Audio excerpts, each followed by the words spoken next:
Ladies and gentlemen, welcome to the Tim Dillon Show.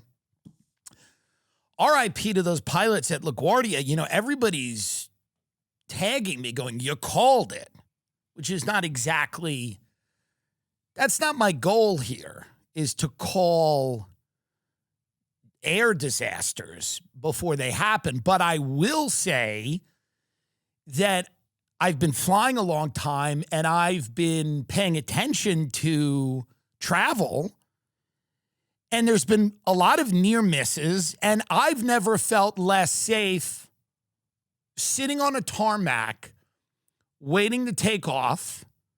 I have never personally felt less safe. I think there are too many people out flying. I don't know where everyone's going. And I'm not saying like people shouldn't be allowed to go anywhere. I'm just saying the demand and the fact that the system seems to be at a breaking point. Inevitably, things like this are going to happen. But I don't like that. Like you called it. I'm like, all right, it's people dying, people losing their life. People that were injured. LaGuardia is a terrible airport. If you don't know LaGuardia, is it one runway? It's two runways. It's not international. It's a domestic New York City airport. The runways are not long enough to land, Airbus A380s and stuff coming in from Qatar, Dubai, London. So it's flights from Chicago. And it's this little airport, and it is incredibly busy. You go right over Rikers Island. It's like right next to Rikers Island, the big jail complex. And then you land, and then a fire truck, and then you're killed. And this is a terrible tragedy, and it's a horrible thing. And this is unfortunately indicative of a broken system. Air Canada, which, by the way, is a pretty safe airline, right? Air Canada, they're not going. You don't hear problems with Air Canada a lot. So, by the way, RIP to those two pilots. And truly, I got some attention for telling people to stay home, but I'll be very honest with you. I think now you really have to think about traveling and think about the necessity at the moment of do you need to go to the place? Do you need to go there? Or can we wait? Can we push it off?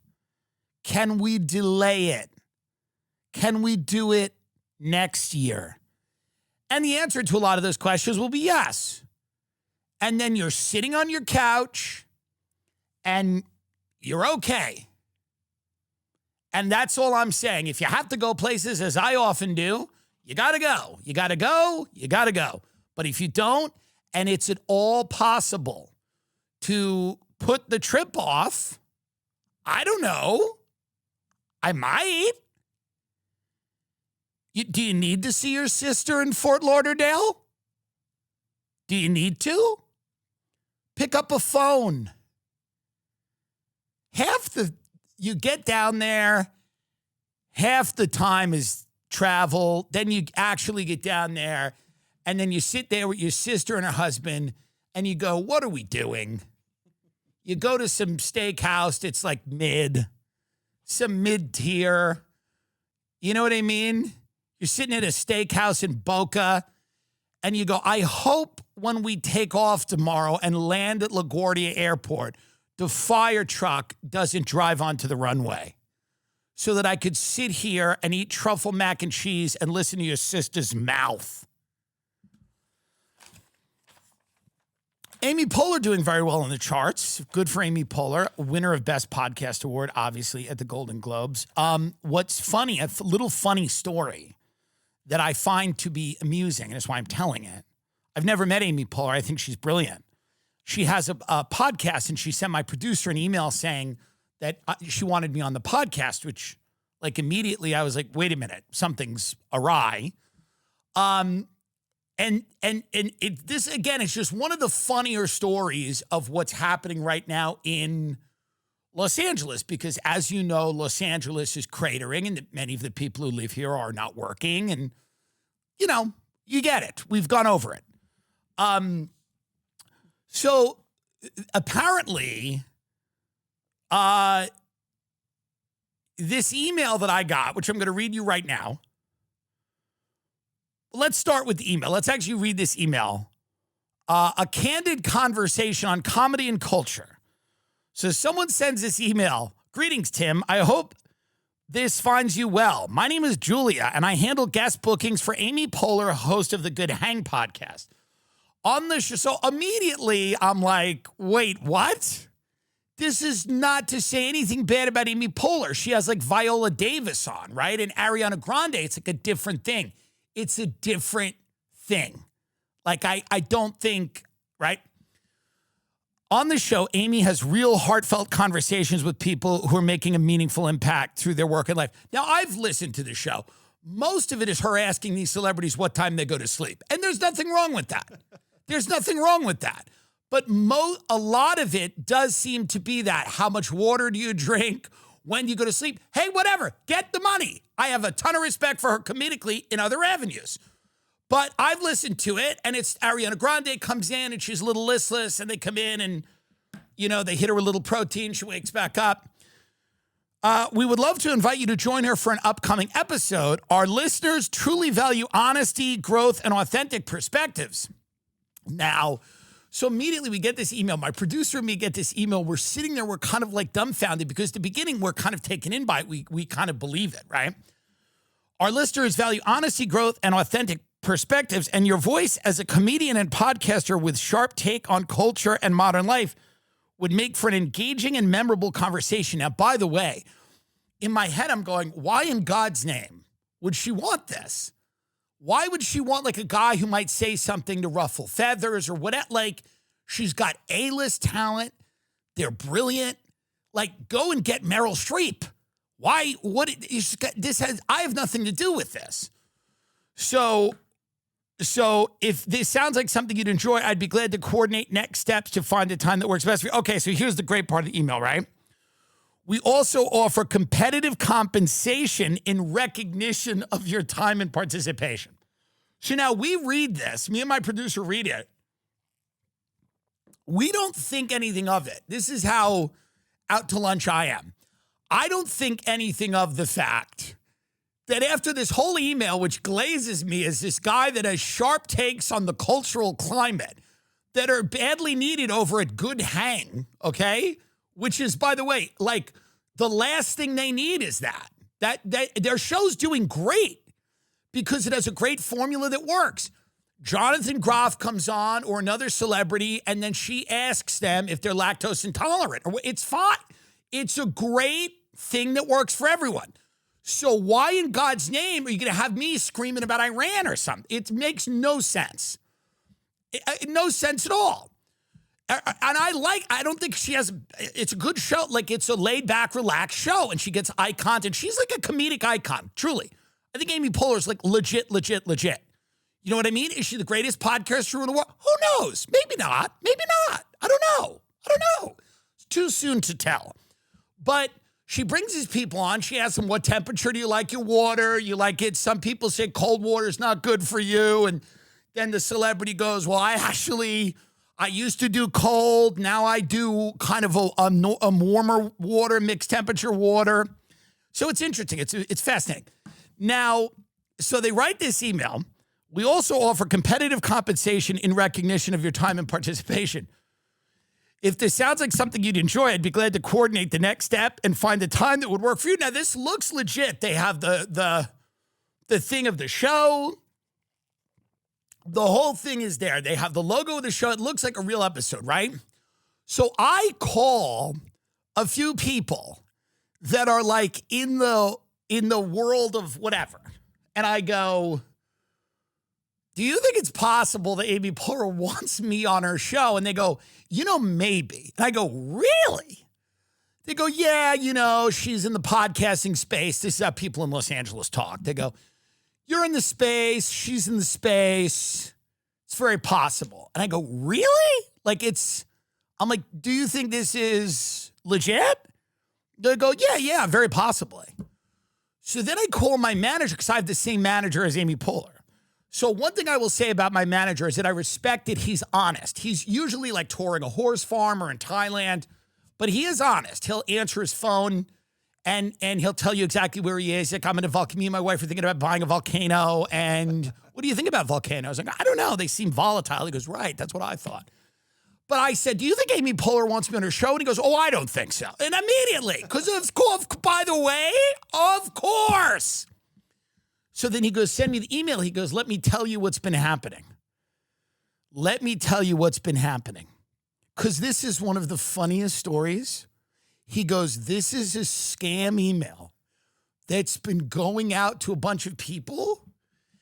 And so many people are angry because they think they're booked on Amy Poehler's show. And this is a scam email. And he goes, does it say anything about compensation? And we get the email up. We go, yeah. Quote, we also offer competitive compensation in recognition of your time and participation. He goes, the next email is you send your bank info. The next email is you send your banking information to whoever is doing it. By the way, what a hilarious, brilliant scam. And again, Amy has nothing to do with it, but somebody decided that this would be a fun scam to just reach out to people. And I'm sure, and here's what's sad about this. This is being emailed to people that are so excited to get booked on this show because of the state of LA right now and how these people haven't worked in a while. And, but they still have a home and they're paying a mortgage, but they're looking at the money in the bank. The hourglass is turned over and it's getting less and less every month. And, so there's definitely, and because my manager told me, he goes, yeah, there are people calling in going, we're really excited about this. And they're not, no one booked them on the show. Because again, she's got like A-list people on the show. She doesn't want me on the show. And by the way, if I ran her show, I'd go, you don't have that guy. What is that? What do you need, an alternative take on Ukraine? What is this? You're a comedic legend. Talk to Viola Davis. Whatever. But what's been happening is this email is going to guys who haven't worked in years, and they're telling their families, your father got booked on Amy Poehler's podcast today. Like the mother is saying that, like they're all having dinner in Encino, and the mother's going, your father, who not only just did a guest starring role in The Pit, okay, he was on that gurney, he's Amy Poehler just reached out. And the kids are like, whoa, Dad, that's fucking awesome. And he goes, I met Amy years ago. And we had a nice little conversation. But I cannot believe that she has followed me and wants me on this show. And the wife says to him, did I not tell you that something was going to happen out of nowhere? And you were going to kind of get back into this thing. And she goes, this is you're going to go on that show. You're going to be charming. You're going to be one of the good guys. You're going to show people that there's good guys in this town, and you go on there and he's going to go, I can't believe it. When I got that email, I didn't even know this woman knew I existed. So then they send him the follow-up email. We'll put in your bank information. So then, 3 days later, they're sitting in Encino having dinner again. And the kids are there, and the kids are like, Mom and Dad, what's wrong? And then the mother goes, well, apparently, the Amy Poehler podcast email your father got was a scam. And your father put our bank account information in because they told him they were going to pay him $1,500 to do this podcast. So now a lot of the money out of our bank was cleared out. They've frozen our accounts, and we're having real issues right now. I thought the father goes, I thought it was weird. I hadn't spoken to her in so long. So that's what's happening right now. So if you get an email from the Tim Dillon Show, the show without guests, don't give anyone your bank account information. But there's nothing fun. By the way, there's nothing funnier than a guy having to explain to his wife that their accounts are frozen because he fell prey to the Good Hang podcast email scam. Nothing bad. There's nothing better. Like they call her management company and they're like, we're so excited. We're just trying to get, we got the email. We're ready to go whenever you guys are. And they're like, who the hell are you? What are you talking about? The email? What are you, nuts? Amy's not talking to you. She's trying to force feed Ariana Grande a meatball right now. The cops are there. Are you one of those people that actually likes your money? Unfortunately, traditional big wireless carriers like your money too. So if you're tired of spending hundreds on crazy high wireless bills, bogus fees, and free perks that cost you more money in the long run, then a premium wireless plan from Mint Mobile for $15 a month might be right for you. Stop overpaying for wireless just because that's how it's always been. Mint exists purely to fix that. Everyone I know has switched to this, by the way, and they love it. I love it. They love it. It's easy. If you like your money, Mint Mobile is for you. Shop plans at mintmobile.com/TIM. That's mintmobile.com/TIM. Upfront payment of $45 for 3 month, 5 gigabyte plan required, equivalent to $15 a month. New customer offer for the first 3 months only. Then full price plan options available. Taxes and fees extra. See Mint Mobile for details. It's just fun. Let's get First Lady, friend of the show, Melania Trump up, and she's with Sarah Netanyahu, Benjamin Netanyahu's wife, who I don't know, I've never met, but seems lovely. The whole family seems lovely. And the Netanyahus seem like a lovely family. Am I wrong? They just seem good at the core. It's my guess. Sometimes I'm wrong, but I have these reads. So now Melania Trump and Sarah Netanyahu and Brigitte Macron, Big Daddy Brigitte, they're introducing humanoid robots. So here, take a look at this. Take a look at this, everybody. Here we are. By the way, stop this for a minute. Imagine watching this and thinking going on Good Hang is going to save you. Like imagine sitting in your house, watching this, and then getting that email and going, well, at least. All right, keep going.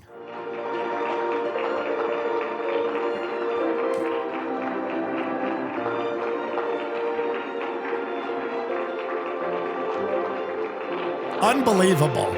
Unbelievable. Here's what I like about Melania. Stop this for a minute. Here's what I like about Melania. We recapped her movie on the Patreon, which is, again, it's completely insane, the film.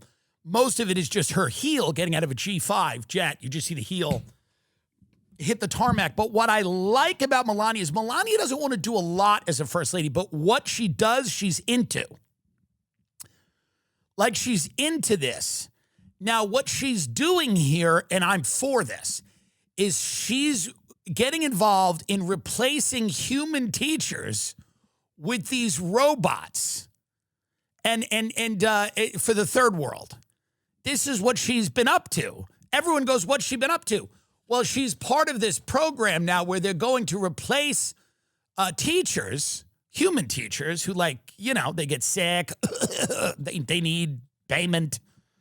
We're going to get them out and then kind of use these humanoid robots to work in the third world. But by the way, go back to I want to see the walkout again. I need to see the walkout again. I can't just let this go on unnoticed here. Because she's a model. Melania's a model. And Melania's looking at the humanoid going, they don't have it. The humanoid doesn't have it yet. Melania's like, you're not replacing me. Wow, this is a beautiful moment for our civilization.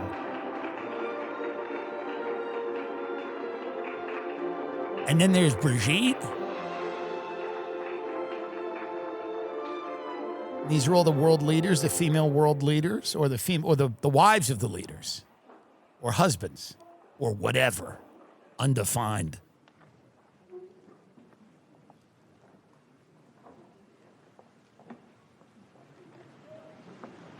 Thank you, First Lady Melania Trump, for inviting me to the White House.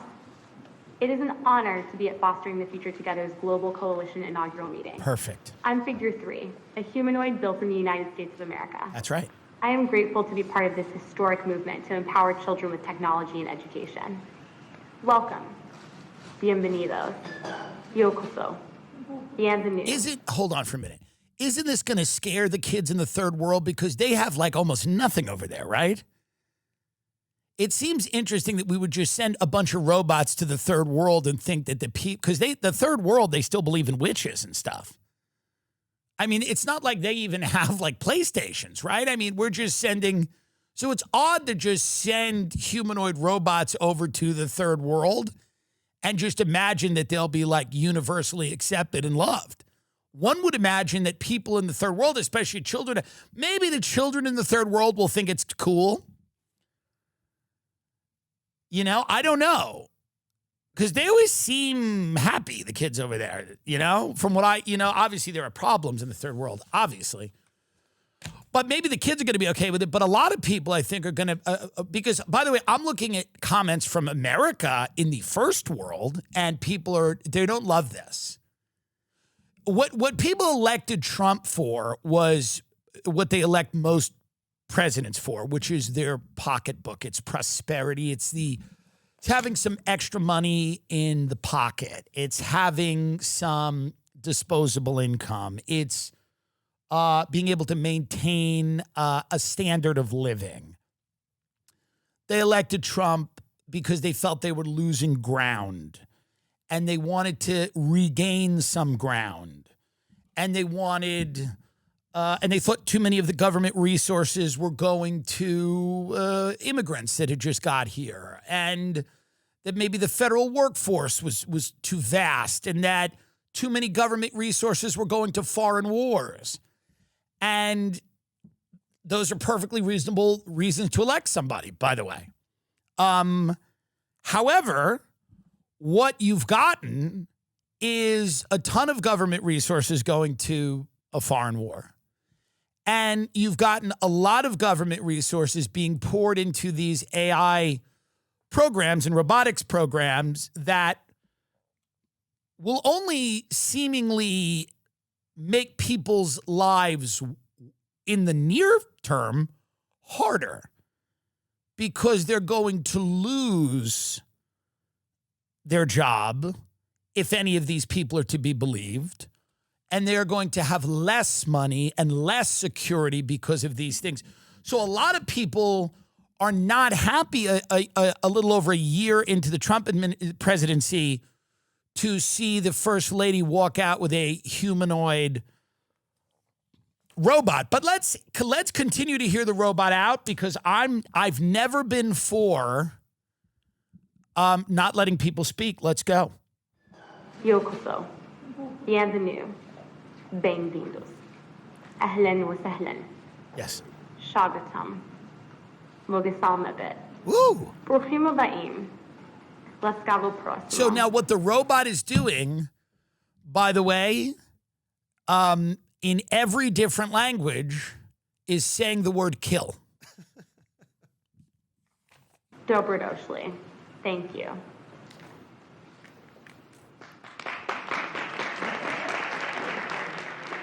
Now let's go to the video you were at where Melania is speaking about the benefits of these humanoid robots to come in and teach children in the third world. Imagine a humanoid educator named Plato. Yes. Access to the classical studies is now instantaneous. Literature, science, art, philosophy, mathematics, and history. Humanity's entire corpus. By the way, stop it for a minute. It's maybe the most globalist administration in human history.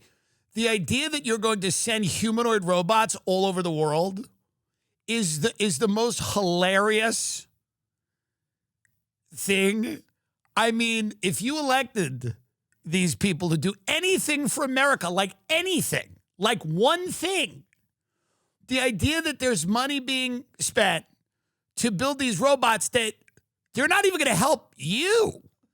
We're going to ship them to the third world.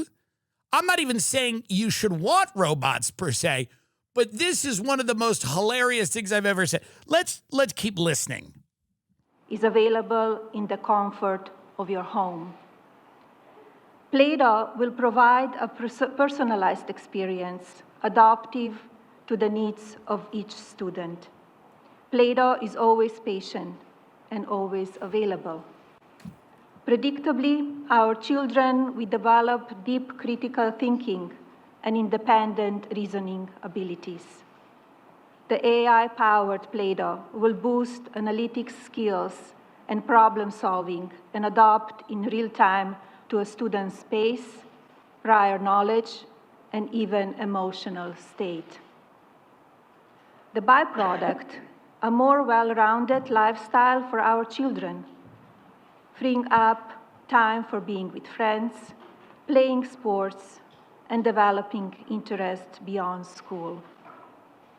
A more complete person, but as discussed yesterday. So, by the way, instead of sending your kids to school, there's going to be a robot called Play-Doh who's going to come to your house.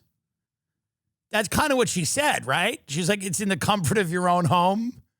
We're going to send a robot to your house, and the robot will handle the kid. So how does this work? Because I imagine by that time you've also lost your job to AI. So a robot, so a robot comes in now. Well, by the way, what are they even teaching the kids at that point? There's nothing left to do. But in this world, apparently you're sitting in your room on some drug that makes you not feel anything. Some GLP-1 that has adapted, like the 7th generation of it, where not only do you not want to eat, you don't even want to get out of bed, you don't want to go anywhere, and then you just press a button on an iPad to let the robot in who teaches your children how to be a person? I mean, that's kind of what she's pitching. She's pitching the idea that a robot named Play-Doh is going to come to your house. Can you run it back to the beginning of this? Maybe we're misunderstanding it, but from where I stand, she's saying that robots are going to come to your home? Hold on. From the beginning, please. Melania Trump. Imagine a humanoid educator named Play-Doh. Access to the classical studies is now instantaneous. Literature, science, art, philosophy, mathematics, and history. Humanity's entire corpus of information is available in the comfort of your home. Okay. Play-Doh will provide a personalized experience, adaptive to the needs of each student. So maybe Play-Doh's still in the classroom. We don't know. It's weird. It's hard to understand what they mean because she said it's all available in the comfort of your home.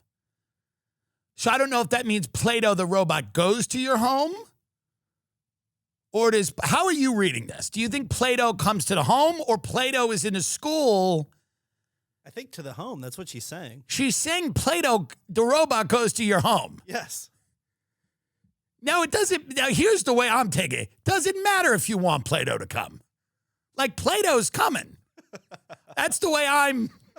Now, I don't think Play-Doh. Here's the other thing. I don't think Play-Doh's just there to teach the kids. If I had to guess, Play-Doh's got a lot of skills, and Play-Doh's going to really help you and help your family, kind of whether you like it or not. Play-Doh is showing up. So Play-Doh is, imagine a humanoid robot named Play-Doh who comes to your house every day and tells your kids what's the reality. Imagine the robot, humanoid robot, with all of the knowledge, philosophies, and all of the knowledge, and music, and art, and history, And Play-Doh comes to your home every day and teaches your children in the living room. And Play-Doh is there with your children. And if you, and Play-Doh will adapt to your children and their behavior. And Play-Doh will sit them down and they'll tell them when they are being anti-Semitic. And Play-Doh has no tolerance. Imagine a humanoid robot Play-Doh who has no tolerance for bad behavior or any type of anti-Semitism. Don't criticize what the government does. Imagine a humanoid robot named Play-Doh who comes to your home every day and tells you the government loves you. It tells your children that the government loves them. Let's finish her here. Let's finish. Maybe it's going to be good. Melania Trump. Let's hear the rest of this. And always available. Predictably, our children will develop deep critical thinking. Yes, that's what we want. And independent reasoning abilities. That's what we want. The AI-powered Play-Doh will boost analytic skills and problem solving and adapt in real time to a student's pace, prior knowledge, and even emotional state. That's right.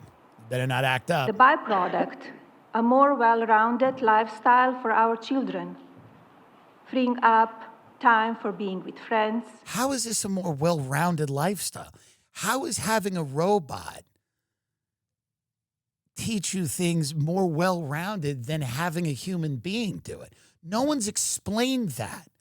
How is having a humanoid robot teaching your children, freeing them up to have a more well-rounded lifestyle? It's the craziest. And the robot will teach your children, and it will give them time to be free and to model and to have a well-rounded lifestyle and to play tennis in Palm Beach. All right, keep up. And developing interest beyond school. A more complete person. But as discussed yesterday, we must balance our tech optimism with caution. Yes. The safety of our next generation is always paramount. That's why we're drafting them. Knowledge is the foundation of civilization. Is it? But although academia is interesting, business is compelling.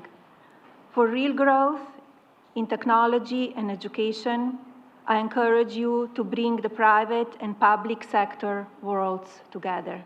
All right, Melania Trump, everyone, saying that a humanoid robot named Play-Doh will soon be at your house teaching your children. So if you voted for that, you're very excited if that's what you wanted. Again, if that was something that you wanted, a robot at your house teaching your children, then that's pretty cool, I guess.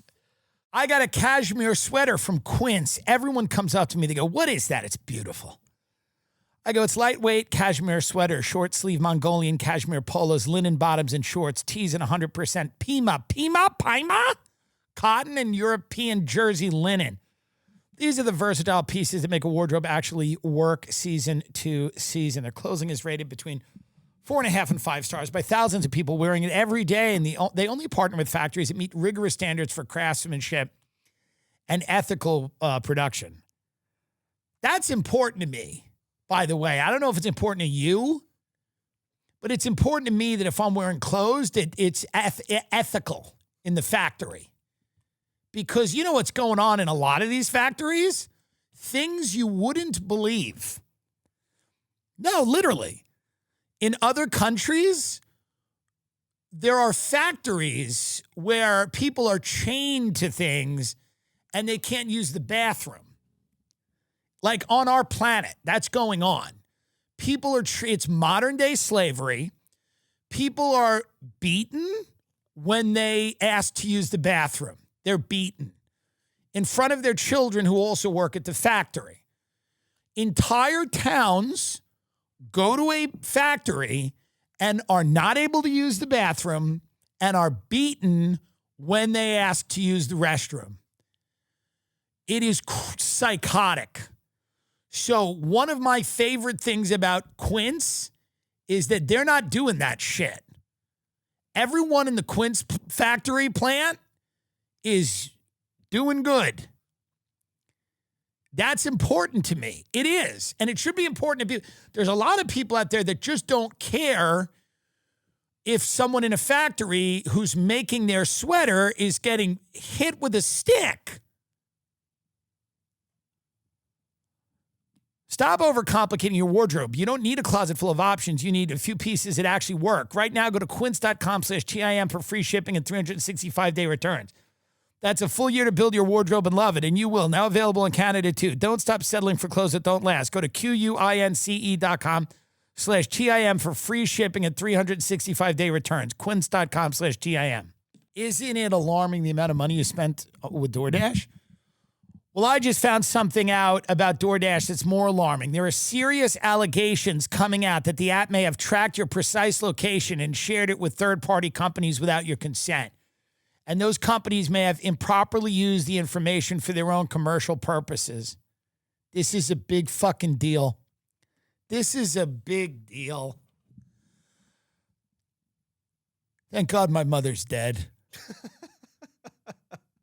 If my mother were alive to see this, let me tell you right now, if I had to explain to my mother that DoorDash shared her precise location with a third party without her expressed consent, she'd be so fucked up over that I'm glad she's dead. I look at people with happy mothers and happy families, and that seems nice too. But they have to go and explain this to their mother and say, Mom, get in here. Remember when I ordered those gyros? Well, DoorDash shared our exact location. Not a rough estimate, exactly where we are with a third-party vendor. And when I see that people are doing that, I'm glad my mother's in the ground. So I don't have to explain to her what the hell we've created here on this planet.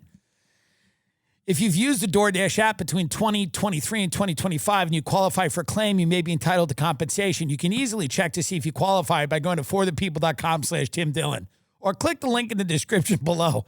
What is this? I'm encouraging people to sue DoorDash.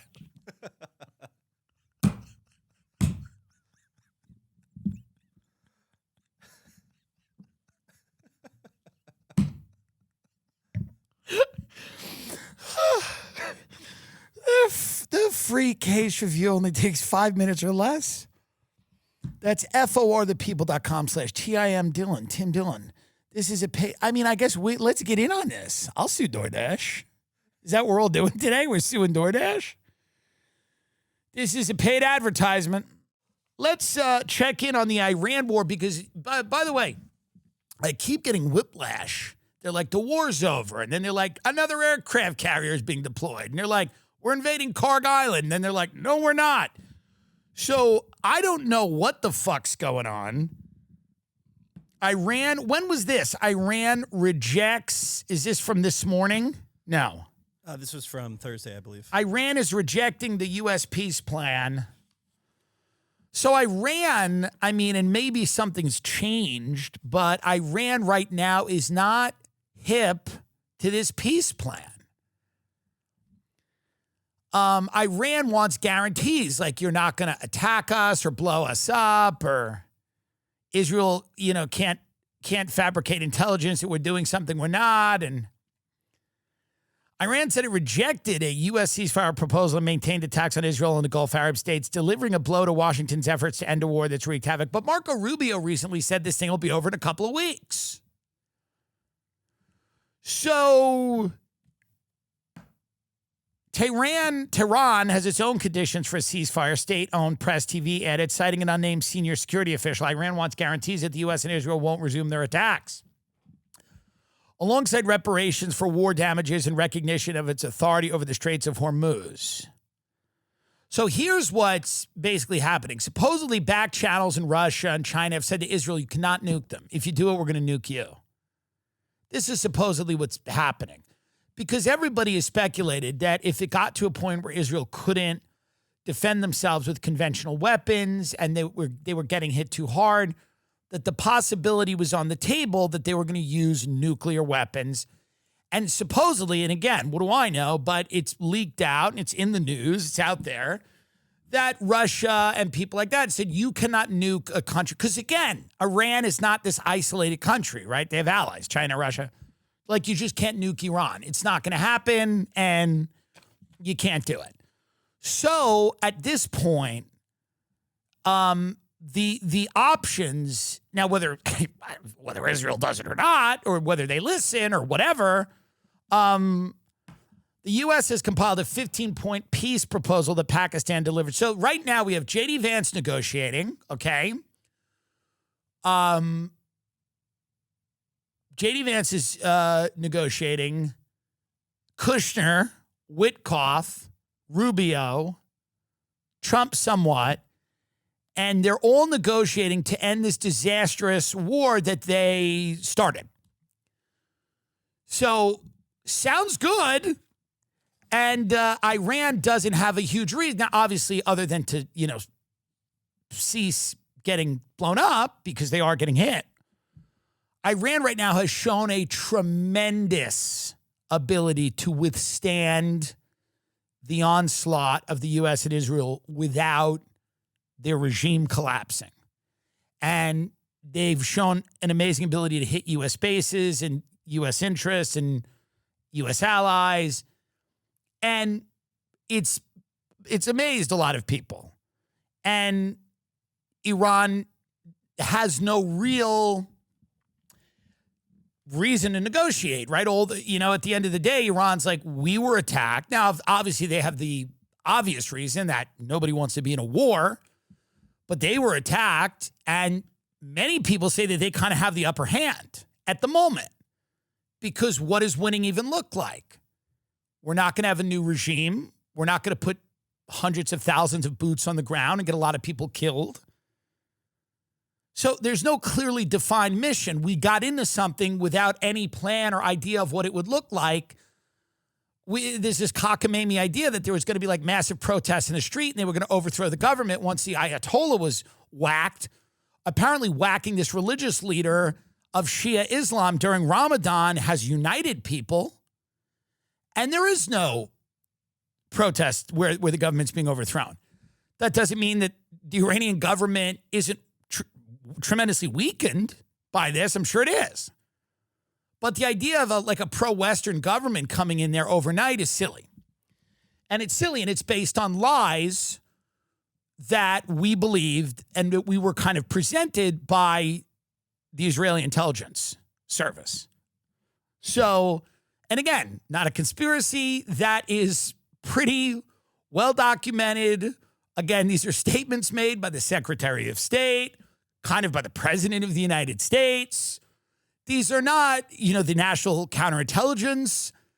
I'm sorry, the National Intelligence, the Deputy Director just resigned and said this. Now, maybe, listen, Joe Kent's probably trying to be the VP or the president. He has political reasons to say what he's saying, but I don't know.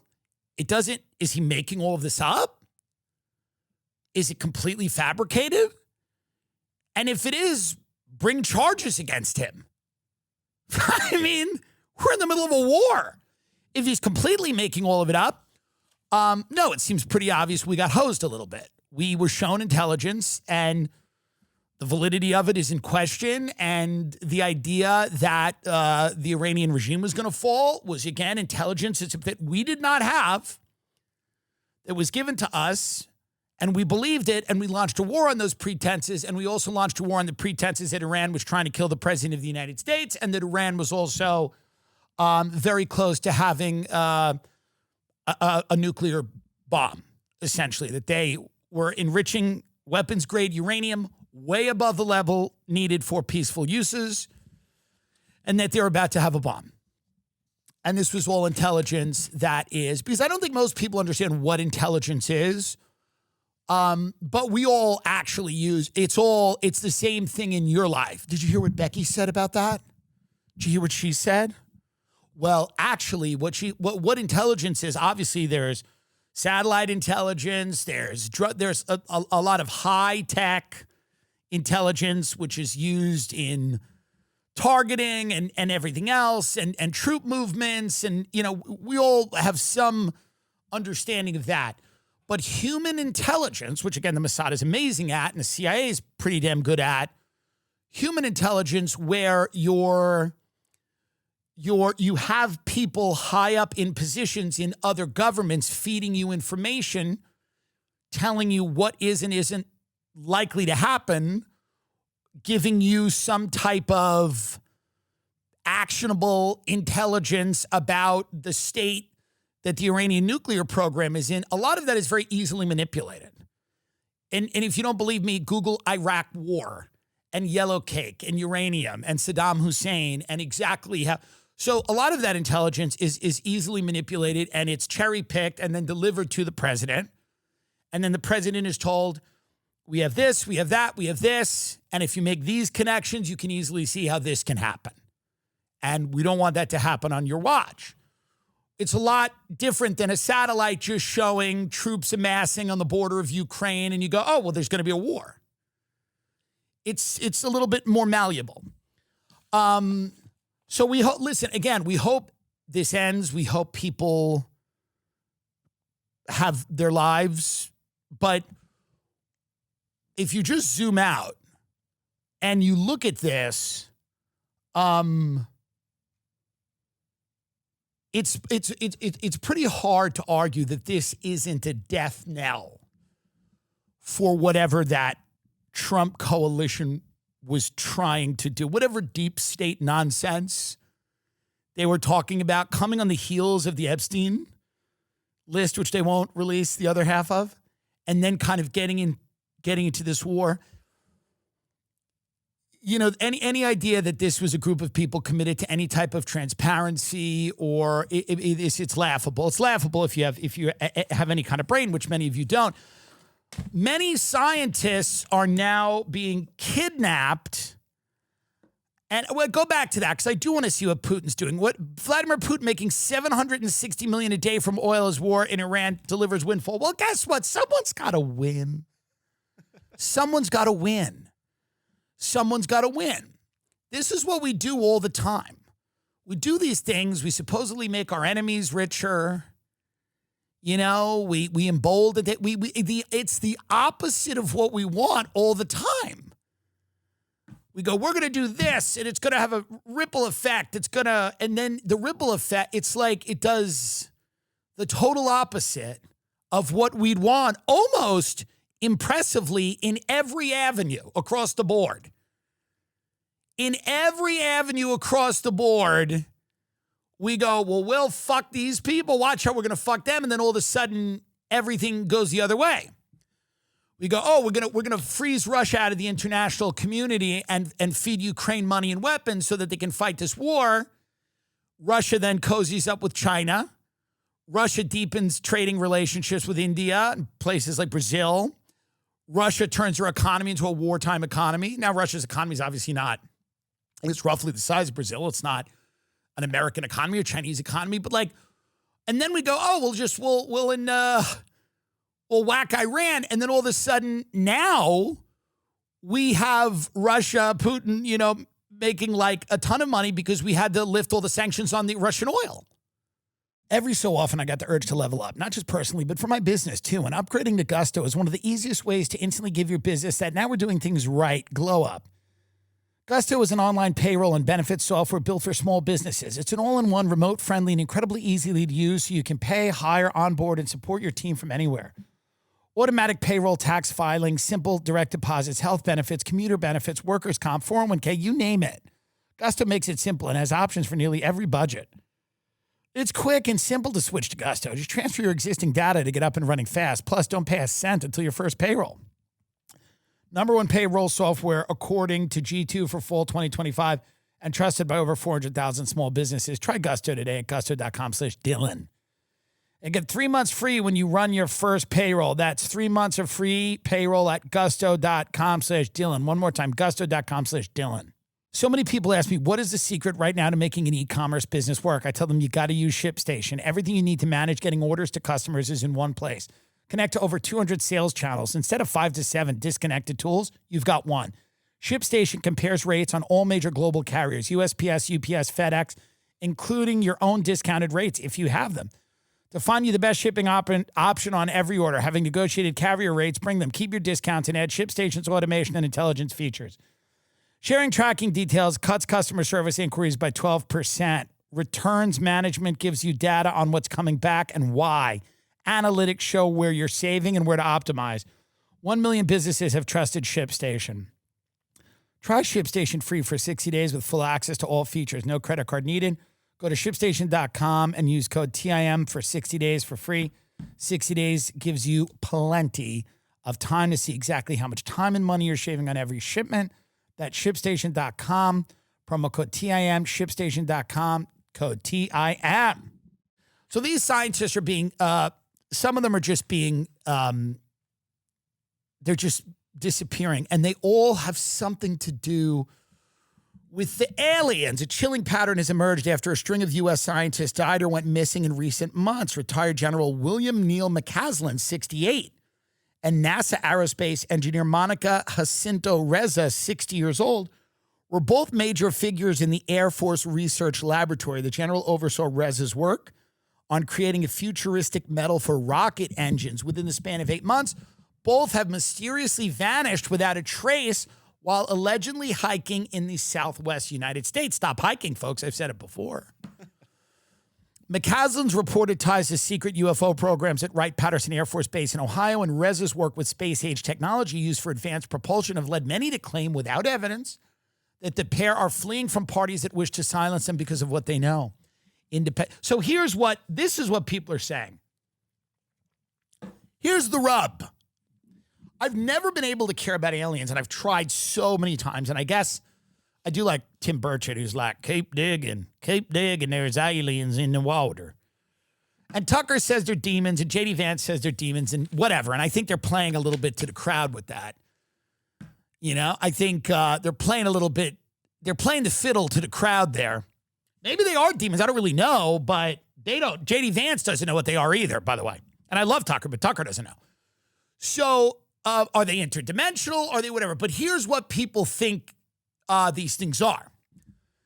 Well, or not these things are. Here's what people think this whole thing is. That there is a secret, get ready, race to develop alien technology from craft that has been downed. And players in this include all the major superpowers, China, Russia, us. And that we know of many different types of extraterrestrial or interdimensional or whatever visitor. And that we have been trying to reverse engineer some of the technology from their crafts in highly classified locations, things like Area 51, and then places you've never even heard of. Congressman Burchett specifically noted that McCaslin's disappearance was a major national security issue, claiming the general not only possessed some of America's nuclear secrets, but also worked with recovered UFO technology housed in Ohio. So this is what, right, the general had previously led the Air Force Research Laboratory at Wright-Patterson, which was rumored to hold extraterrestrial debris from 1947 Roswell UFO crash. So here's what we got. We got a bunch of scientists working on highly classified projects with down UFO craft to try to reverse engineer that technology, supposedly. And now they are disappearing. And who is doing it? Is it Chinese people? Is it the Chinese government? Is it Russia? Is it whatever? So now, here's what's interesting about that. I had a conversation once in D.C. many years ago when I was drinking, and I might start again, actually, because what is the point? Kidding. Hold on to sobriety like a roller coaster. Now, but I might have a cigarette. I'll tell you that, folks. It's very hard not to have a cigarette. What did they do to cigarette? They've just made cigarettes so unbelievably effective, and it's such a problem. Nothing is effective like a cigarette. Like people lie. They're like, well, no, it's a good walk in the morning will do it. What are you talking about? I'm not saying you should smoke. It's obviously horrible. Obviously. But what in God's name are you saying? Well, it's a good walk will do it in the morning. No. I take walks in the morning. They're lovely, but they're not a cigarette. We're off topic. Here's the point. I had a conversation in D.C. once. I was drinking. I was having a Beefeater, in and out, extra dry. I was visiting my friend there who went to Catholic University or George Washington University. I forgot. I think I had a friend at Catholic and a friend at George Washington University. And I was a loser, and I went to Nassau Community College in Long Island, and I had dropped out, and I was like the loser. And these guys were like in big schools. And I felt really like, I went down there and I felt like kind of like insecure. And I was down, I drove my car down. I had a Chevy Suburban. I was in the mortgage thing, so I had a Chevy Suburban. I drove my car down there, and like, I was always like trying to make it, like Willie Loman, Death of a Salesman vibe, like trying to make it, And I had friends down there, and they were smug, smug DC people, and not bad people, but they were like, young college, like, people when back in that time, in 2004, people, you were looked at as a scumbag because you didn't go to a college, a 4-year university. And so I remember hanging out with them for a little while. It was fun. It was fine. And then I remember just going out to some like hotel bar. I still love sitting at hotel bars and getting hammered. I still love a hotel bar. The people are fun. I don't go anymore, but I still like a hotel bar because you get a lot of transient people and they're very interesting and they kind of want to talk and they're there alone and they're never going to see you again. That's why hookers are always hanging out there and it can be a lot of fun. And a guy said to me, we started talking about the world and politics and whatever. And at that point, I'm trying to remember, it was either the election had happened or it was going to happen, but it was like, that wasn't really what we were talking about. He was talking about a lot of different things. It was kind of very interesting. And he was kind of an older guy and he was slow to talk, but he was like, kind of like, like friendly, but a little standoffish. And I remember this very well. And he was talking to me and he goes, they don't want people to own houses. So that blew my mind when I was, maybe 18 or 19, you hear that. Because by the way, you got to remember, I'm a mortgage guy at that time. And this guy goes, they don't want people to own houses. They don't want, he goes, long term, that doesn't serve people owning homes. He said to me, everyone's going to lose all of these houses. And I was like, hey, I kind of agree with you. People are going to lose. And I was losing mine. I was like, I was about to, I hadn't lost it yet, but I could totally understand. He goes, and they really want you to own cars. He goes, they want eventually an economy where everybody kind of rents and leases things. He goes, because at that point, people are more easily steered from one thing to the next. And again, it was a fascinating conversation. I was 20 years old, 19 years old, something like that. And I said, who are these people? I didn't know, I said, who are they, these people? And he goes, it's not any one group of people that you could point to and say, like, these people, it's not 12 guys in a room. He goes, it's a bunch of people. You have no idea who the fuck they are. And he goes, they work very hard to prevent you from knowing who they are.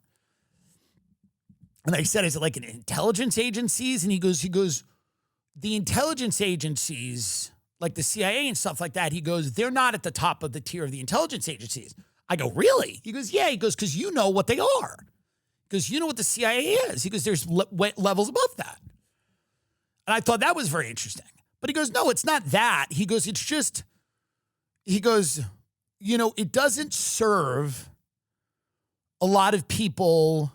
He goes, if you own your home and you're not in a lot of debt and you have a lot of power, there's a lot of power to that. And he goes, people are not easily steered in that thing. He goes, people want people loaded up with debt. They want them renting. And he goes, they eventually just don't even want them to own automobiles. He goes, they want them to just rent and lease. And it was very interesting to have this conversation in 2004. He goes, that's where society's going to be going. He goes, they don't want you to, he goes, full-time work. They don't want to have to employ you full-time, so they don't want to have to pay for your health care, and they don't want to have to pay for your retirement. This was in 2004 at a bar in Washington, D.C. And it's an old guy who wasn't super old and I've never seen before. And he said they don't want to pay for your health care. They don't want to pay for your retirement. He goes, they don't want to have to, he goes, so in the future, you're going to see a society that looks very different than the one you're in now. I had no idea what he meant. And I went outside and I smoked a cigarette and I was like, that was kind of creepy, kind of weird. And everything he said, by the way, was 100% right. I don't know who he is or where he is. But when he said to me about the intelligence agencies, he said the ones that you think are the top are not the top. Because why would they be the top? You know what they are. They make movies about them. So when we're talking about these scientists and people like that are operating at levels above top secret, and they're part of black projects that we don't know about and the Congress doesn't know about and maybe the president doesn't know about. And supposedly, it Men in Black type shit, whatever. Again, this has never been my beat. I don't care that much about aliens. I've never cared. It's very hard to, verify. Rogan's done some great episodes with guys like Bob Lazar. I don't have a huge interest. I'm more interested in the human angle of whatever. But this does seem to be, and I am talking to people, nobody who's like super top secret, but I'm talking to smart people who think that there is something here, and these people are disappearing for whatever reason, and that it is related to the things they've been working on, and that they've been working on really highly classified projects, because if somebody figures out how to utilize this technology, I guess we're fucked. So I don't know, right? Like, this is the whole discussion that people are having about this shit, and it's not something that I've ever been fully invested in on an emotional level. I just don't. Most of it I don't understand. I'm not a science guy at all. It's like, I'll care when they land on the White House lawn, Mars Attack style, and bite J.D. Vance's head off or something. It's going to give us a good YouTube thumbnail. But I mean, other than that, I don't really know. But I do remember that guy telling me, it's like these intelligence agencies that you've heard of are nowhere near the top of the ones. He goes, because there's agencies without names. There's things that are going on that you don't know about. And the president, and he told me that, and he goes, that Congress, the president don't know about. So I don't know who that guy was. Another woman tied to U.S. scientific secrets vanishes. Who's this chick? Melissa Cassius has not been seen since June 26. She was an administrative assistant at Los Alamos National Laboratory. Her disappearance takes the number of people from the scientific community potentially holding highly sensitive secrets who've gone missing or died since June to 6. Both women had worked at facilities with ties to retired Air Force General Neil McCassius. So I don't know. Right. So while her husband and daughter have previously suspected that Cassius left over personal and financial struggles, former FBI Assistant Director Chris Swecker told the Daily Mail he is concerned her disappearance is part of a much, much larger pattern. So that's the other thing. We don't know if these people are getting out of Dodge because they have problems in their personal life. Missing woman's devices found wiped and abandoned. When the Cassius family returned home, they found that only her work and personal phones had been left behind and wiped clean after somebody performed a factory reset. So apparently these people are all being snatched up or kidnapped, or we don't know, or our government's put them into hiding. We don't know. We don't know, and we don't really care. I mean, that's the truth. We don't know and we don't care. I want them safely returned to their families, I guess, unless they need to do some shit. If you need to do some shit, you need to go do it. Get your ass out of Panera. Go save the world. That's not my beat. I'm not saving the world with some metal. So you figured out some metal. You're in some underground laboratory looking at some alien inscription on some piece of metal. That ain't me. That's you. That's your life. If you didn't want to be kidnapped, you shouldn't have done that shit. Everyone makes choices in their life about what they do and don't do. If you're in a hazmat suit in Los Alamos, or you're in Roswell taking that secret air, that plane, that Janus, whatever fucking gray plane that leaves out of Vegas, and you're taking that plane to go to fucking Area 51 to go fuck around, well, then that's on you. You did it. Cassius had allegedly lost her national security clearance at Los Alamos National Laboratory due to her family's money issues. It could have made her a target for blackmail.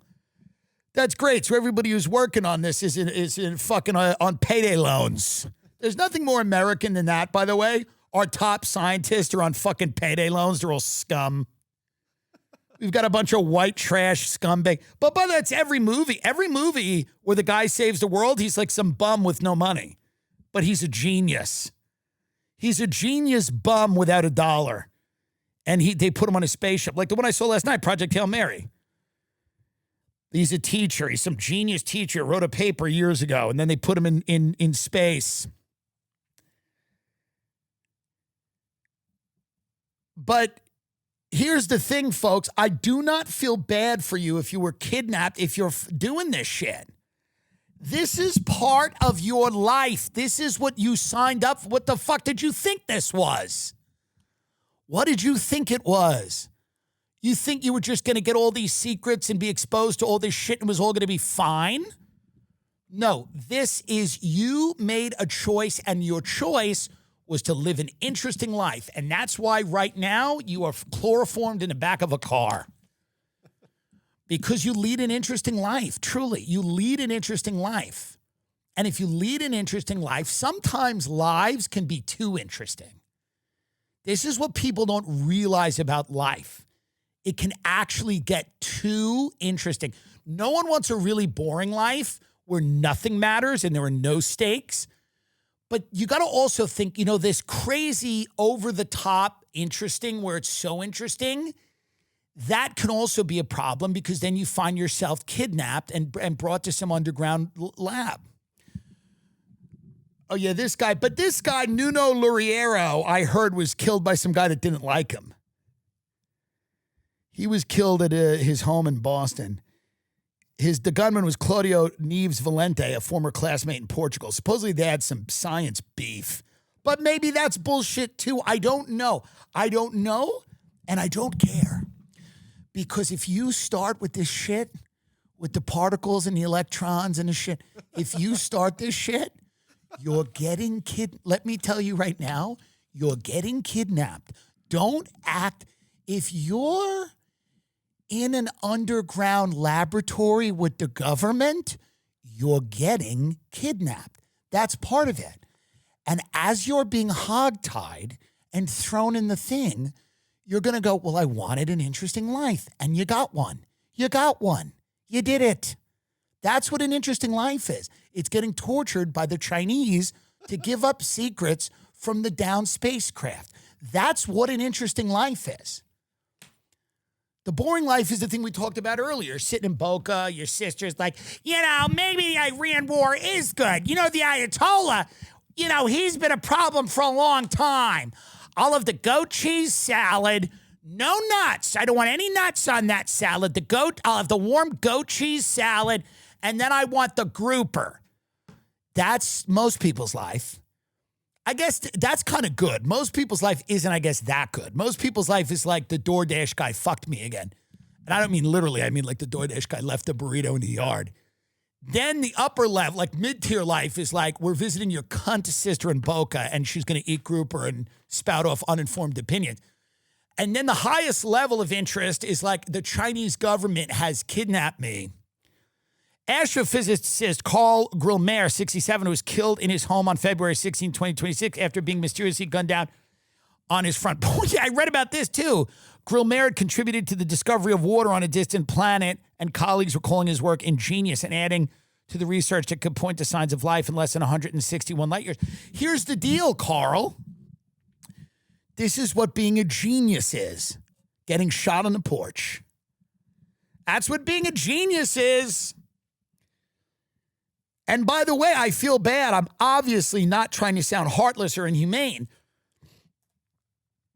But doesn't it cross your mind when you're in an underground, super secret military thing with a bunch of other people, you go, this might go bad at some point? Doesn't that cross anybody's mind and go, yeah, you know, this one might go bad? This one might go bad, huh? So, I mean, I don't know what to tell you. Am I supposed to cry because somebody got snatched up from the lab?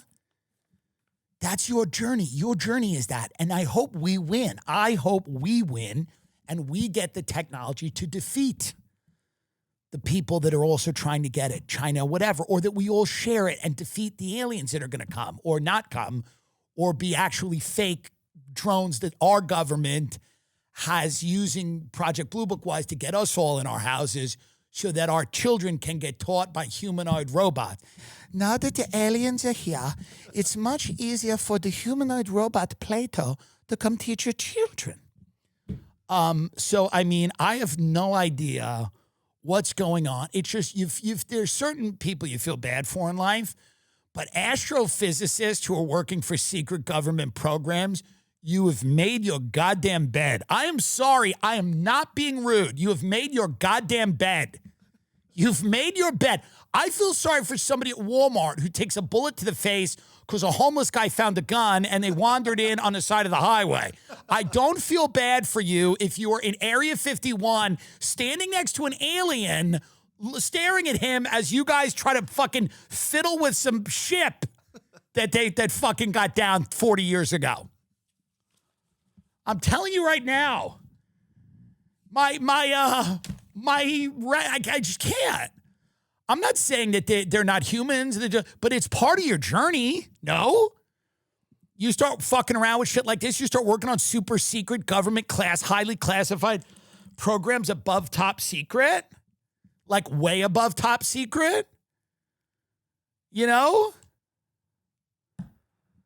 I mean, I'm gonna stand there and start crying. How could this happen? How could this happen to the scientists working on this super secret alien program in an underground base? That seems such a safe job. That's not something you say, how could it happen? And they better have results, by the way. You bet. And if you think we're not kidnapping people, we're also kidnapping. I don't know who we're kidnapping, but we're also kidnapping people, by the way. We're absolutely trying to kidnap people that have this information. And by the way, we might have kidnapped these fucks. So who knows what's going on? So I don't know what's happening. I don't know what's going on. But I'll tell you this. I'm certainly not shedding a tear for the scientists involved in the super secret space program to replicate extraterrestrial ships. Okay? I won't be shedding a tear for those people. I feel worse for the kids in Gaza than the people who go on an elevator 19 stories down into some secret thing we've created in like the middle of the earth. Because that's what they do, by the way. They like clock in and they get in there. They grab their coffee. They take that secret airline. They get in the elevator goes down. Whatever security clearance you have. If you have the top one, you probably go down to the middle of the center of the whole thing. And then you get out, and then you're standing there next to an alien, and an alien's like working next to you. And the alien's like, Israel's out of control. And you're like, don't get me started.